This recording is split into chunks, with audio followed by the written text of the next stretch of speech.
Olá pessoal, sejam todos muito bem-vindos a mais um vídeo aqui no nosso canal. Pessoal, eu coloquei aí meu primeiro episódio, né, da experiência que eu tive na madrugada da semana passada. E agora eu vou contar uma outra experiência de arrebatamento de espírito que eu tive, né? Eu tive essa experiência de arrebatamento de espírito e eu vou contar aqui para vocês como que aconteceu, né? Bom, pessoal, eu sou músico, né? Eu sou músico, sempre ministrei na igreja, tocava bateria, né? Até hoje eu toco. Tocava, né? Quer dizer que a pessoa não toca mais, né? Então sempre fui músico na igreja.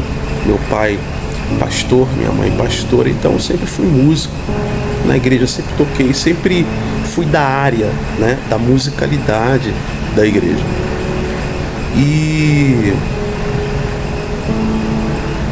nesse período em que eu vivi ali na igreja do meu pai, na Assembleia de Deus, eu sempre olhava para fora. Uma das coisas que eu fazia muito era sempre observar a vida dos meus primos, dos meus tios, porque eu via uma diferença na vida deles, né? A qualidade de vida cristã que os meus tios tinham, as minhas primas principalmente, que elas iam para uma outra denominação, vou falar logo a seguir. Então eu olhava para aquilo e achava diferente. O rosto, o tratamento, né? A forma da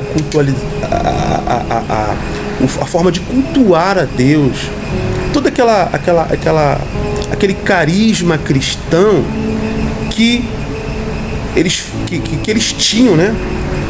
E eu associava isso à igreja que eles frequentavam.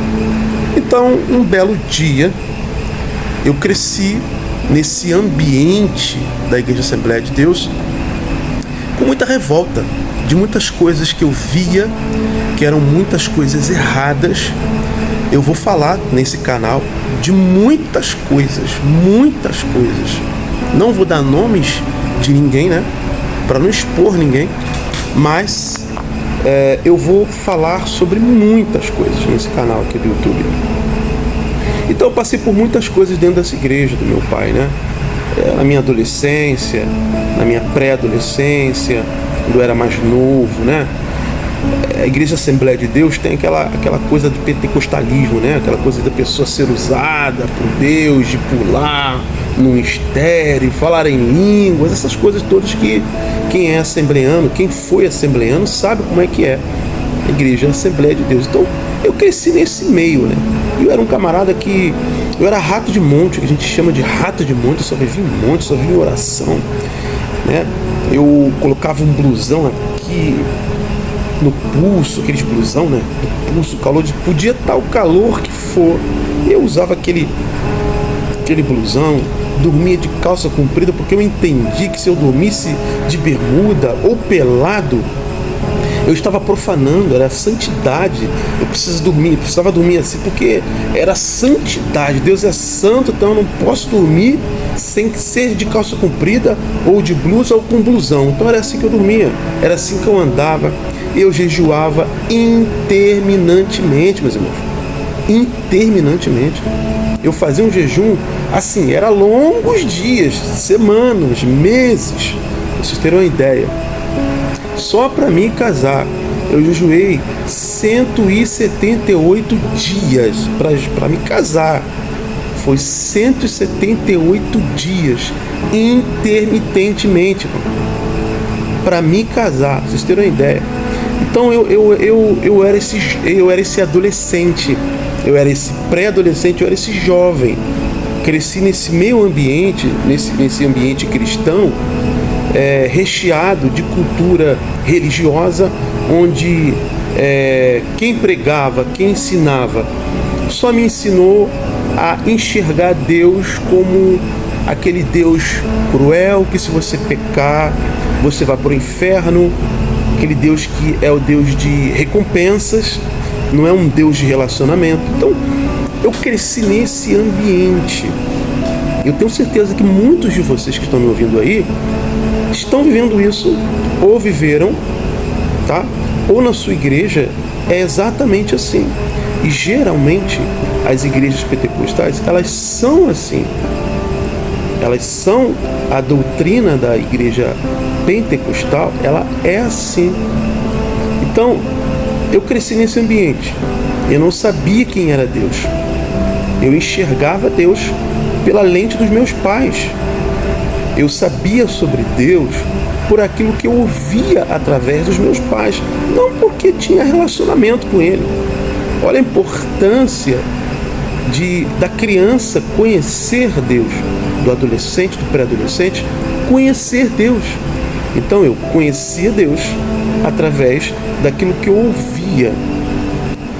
Eu temia a Deus por causa daquilo que eu ouvia, pelas ameaças de que se eu não fizesse isso, a minha vida seria assim. Se eu não dizimasse, não ofertasse, a minha vida aconteceria isso. O meu futuro seria assim se eu não cumprisse aquele determinado ritual dentro da igreja pentecostal, onde eu cresci. E a igreja era uma igreja muito, vamos dizer assim, era a primeira igreja, a Assembleia de Deus do bairro.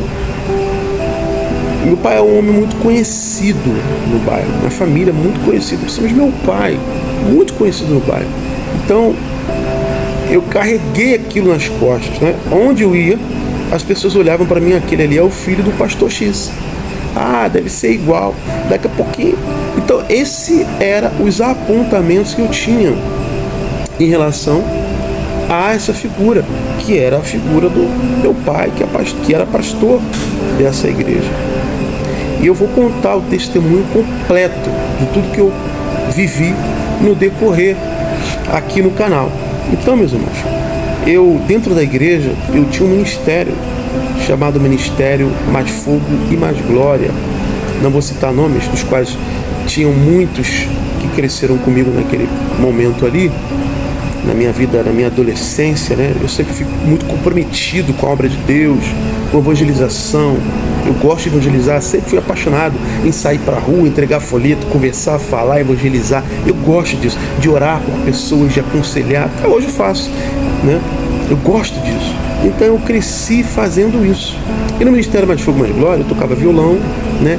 E eu sou compositor, eu tenho dezenas de músicas guardadas num pendrive e aqui no Google Drive. Tenho centenas, no Mega, de músicas gravadas por mim.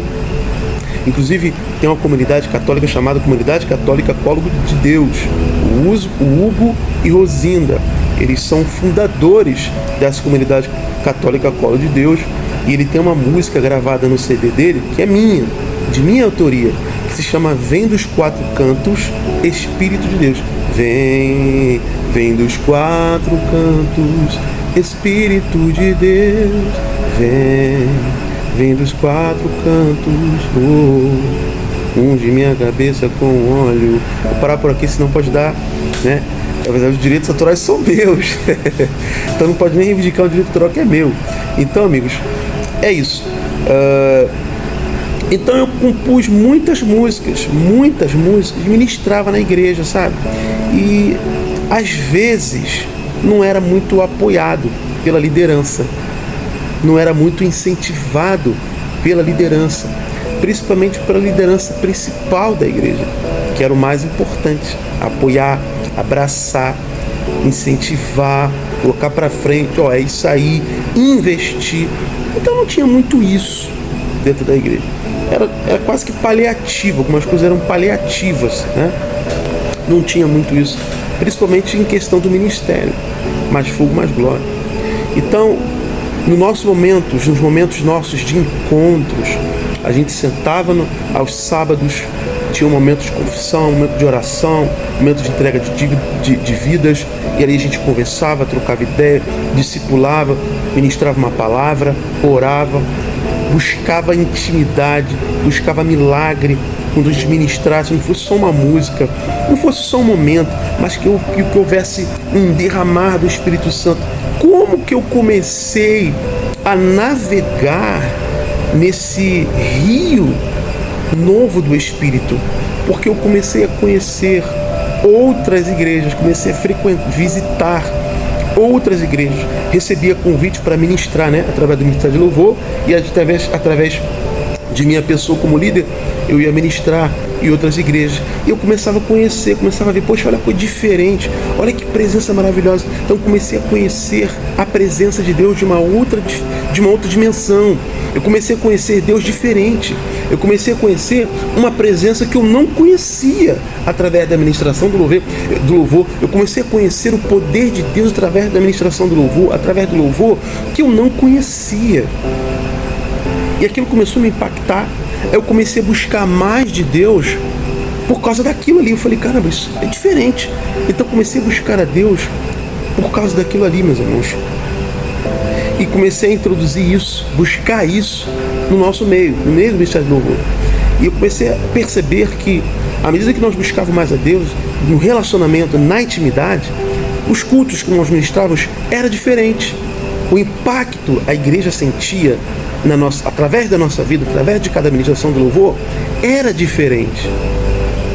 As nossas orações eram diferentes. Os nossos louvores eram diferentes. Nossos ensaios eram uma manifestação de poder de Deus. Sabe?